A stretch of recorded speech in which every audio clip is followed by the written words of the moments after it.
ಶವವಸ್ತ್ರ ಧರಿಸಿ ದಟ್ಟ ಪ್ರೇತ ಮುಖದಲ್ಲಿ ಚಿತಾಗ್ನಿ ಬಿಡಿಸಿ ಮಧ್ಯ ಉಚ್ಚಿಷ್ಟ ಪತ್ರಾಸನ ಕುಳಿತು ಮರೀಚ ವಿಷಮುಷ್ಟಿ ದತ್ತೂರ ಚಿಕಟು ತೈಲ ಹಂದಿ ಸರಮೆಗಳ ನೈ ಅರ್ಥ ಆಯ್ತೇನೋ ಆತ್ಮೀಯ? ಸ್ವಲ್ಪ ಎಲ್ಲ ಬಿಡಿಸಿ ಬಿಡಿಸಿ ಯಾಕೆ ಭಾಷೆ ಇಲ್ಲಲೇ ನಿಮ್ಮೊಟ್ಟಿಗೆ ಇರ್ತದೆ ಅಲ್ಲ ಬೇರೆ ನಮ್ಮೊಟ್ಟಿಗೆ ನಿಮ್ಗೆ ಒಳ್ಳೆದಾಗ್ತಿದೆ. ಒಟ್ಟು ಬಂದೆಯ ಉಚ್ಚಿಷ್ಟ ಪತ್ರದಿ ಕುಳಿತು ಹುಟ್ಟು ಬಂದಿಯ ಸುದ್ದಿ ಗೊತ್ತಿಲ್ಲ. ಅವಳು ಊಟ ಮಾಡುವಂತ ಎಲ್ಲಿ ಕುಳಿತು ಹುಟ್ಟು ಬಂದಿಯದ ಉಚ್ಚಿಷ್ಟ ಪತ್ರದ ಕುಳಿತು ನರಕಪಾಲದಿ ಮಹಿಳೆಯಲ್ಲಿ ನಿಂದು ಮನುಷ್ಯರ ತಲೆಮುರುಳಿನ ತೆಗೆದು ಹೆಂಡದಲ್ಲಿ ಮುಗಿಸಿ ಅದರಲ್ಲಿ ಸ್ನಾನ ಮಾಡುದು. ಹೆಂಡಂದಿರೋದು ಬಾಯಿಡ್ತಾರೆ. ನರಕಪಾಲದಿ ನಿಂದು ಶವವಸ್ತ್ರ ಧರಿಸಿ ಭೂಮಿಯಲ್ಲಿ ಉಳಲ್ಪಟ್ಟಂತ ಹೆಣವನ್ನು ಮೇಲೆ ತೆಗೆದು ಅದಕ್ಕಾಗಿರುವ ಬಿಳಿ ಬಟ್ಟೆಯಲ್ಲಿ ನಾವು ಧರಿಸುವುದು. ಶವವಸ್ತ್ರ ಧರಿಸಿ ದತ್ತ ಪ್ರೇತ ಮುಖದಲ್ಲಿ ಚಿತಾಗ್ನಿಯನ್ನು ಧರಿಸಿ ಆ ಹೆಣದ ಬಾಯಲ್ಲಿ ಈಗ ಬರೆಯುವಾಗ ನೀವು ಬಾಯಲ್ಲಿ ಪಾರಕ್ಕಂತ ಹೆಣ್ಣು ನೀ ಮಿಂಡಣ್ಣ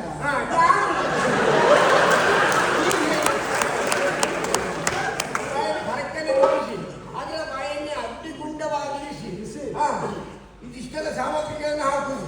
ದತ್ತೂರ ಚಿಕಟು ಹಂದಿ ಸರಮೆಗಳ ನೈ ಹಂದೆ ಸರಣಿಗಳ ನೈ ಅಲ್ಲಿ ಗೊತ್ತಿಲ್ಲ ಅಲ್ಲಿ ಗೊತ್ತಿಲ್ಲ ಅಲ್ಲಿ ಗೊತ್ತಿಲ್ಲ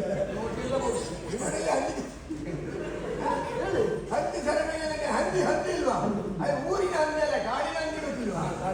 ಅದರದ್ದು ಹಂದಿ ಸರಮೆಗಳ ನೈ ಇದನ್ನು ತುಪ್ಪ ಬೇಕು. ಯಾವ್ದಾದ್ರು ಬೊಗ್ಗಿನಾಯ ತುಪ್ಪ ಬೊಗ್ಗಿ ಗುಂಡಿ ಅಂತ ಹೇಳ್ತಾರೆ.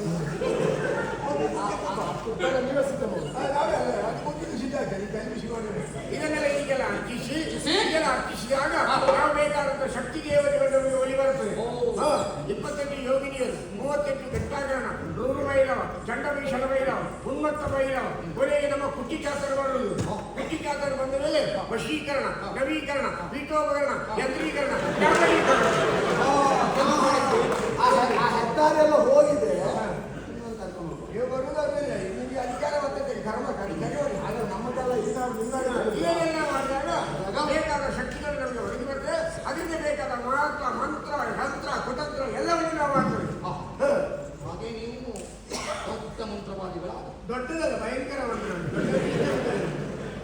ಭಯಂಕರ ಮಂತ್ರವಾದಿ. ಆದರೆ ನಮಗೊಂದು ಸಮಸ್ಯೆ ಉಂಟಲ್ಲ ನನ್ನ ಆತ್ಮನಿಗೆ, ನಮ್ಮಿಂದ ಪರಿಹಾರ ಆಗಬೇಕು ಸ್ವಾಮಿ. ಇವರಿಗೊಂದು ಹೆಣ್ಣಿನ ಸಮಸ್ಯೆ ಉಂಟಲ್ಲ.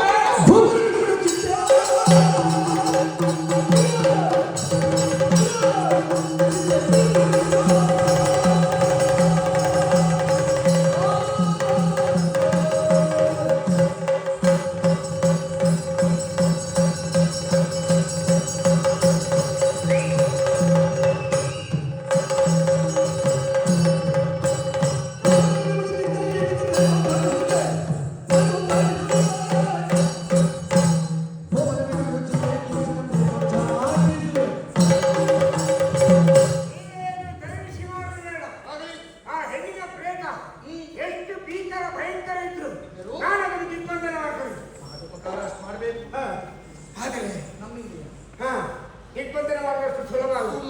ಅದಕ್ಕೆ ಬೇಕಾದ ಸಾಮಗ್ರಿಗಳನ್ನು ತಂದುಕೊಳ್ಬೇಕು. ವ್ಯವಸ್ಥೆ ಮಾಡಿಸುವ. ಏನು ವ್ಯವಸ್ಥೆ ಮಾಡಬೇಕು? ಎಲ್ಲ ವ್ಯವಸ್ಥೆ ಮಾಡಿಸುವ. ನೀವು ಹಿಂಗಂದ್ರೆ 108 ಕುಂಬಳಕಾಯಿ, ಬರ್ತದ, 108 ತೆಂಗಿನಕಾಯಿ ಬರ್ತದೆ. ಮತ್ತೆ ಇಲ್ಲಿ ಕೂಡ ಬರ್ತದೆ. ಸಮಯಕ್ಕೆ ಸರಿಯಾದ ವ್ಯವಸ್ಥೆ ನಾವು ಮಾಡ್ತೇವೆ ಅಂತ. ಆಮೇಲೆ 6675 ಕೊಂಗರ್ಗಪ್ಪೆ, 6675 ಎಲ್ಲ ಹೋಗುದು ಸ್ವಾಮಿ. ಮಳೆ ಬರಲಿಕ್ಕೆ ಪ್ರಾರಂಭ ಟ್ಯಾಂಕು ಕೆಲಸ ಮಾಡಿ. ಇಲ್ಲಾಂದ್ರೆ ಮೂರು ಮಳೆ ಬರ್ತಾ ಇದ್ರೆ ಹೀಗೆ ಹೇಳಬೇಕು. ಎಲ್ಲ ಬರ್ಬೋದು. ನಿನ್ನ ಊರಿಗೆ ಹೋಗು, ಮಳೆ ಎಷ್ಟು ಬಂದಿದೆ ತಗೊಂಡು ನಿನ್ನ ಇದೆಯಲ್ಲ. ಅಷ್ಟೇ ಅಲ್ಲ, 6675 ಗಾಳಿಂಗ ಸರ್ಪ, 7775 ಎರೆಹುಳ. ಆಮೇಲೆ 6665 ಗರ್ಭಿಣಿ ಬೊಗ್ಗಿ ನಾಯಿ. ನೀವು ಮನಸ್ಸು ಮಾಡಿದ್ರೆ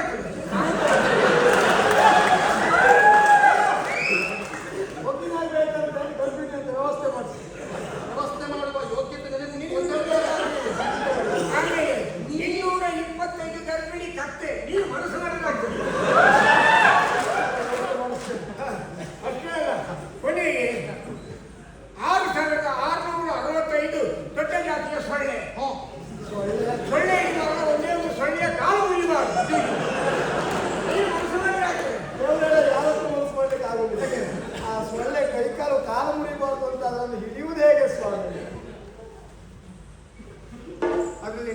45 ಹೆಣ್ಣು ಸೊಳ್ಳೆ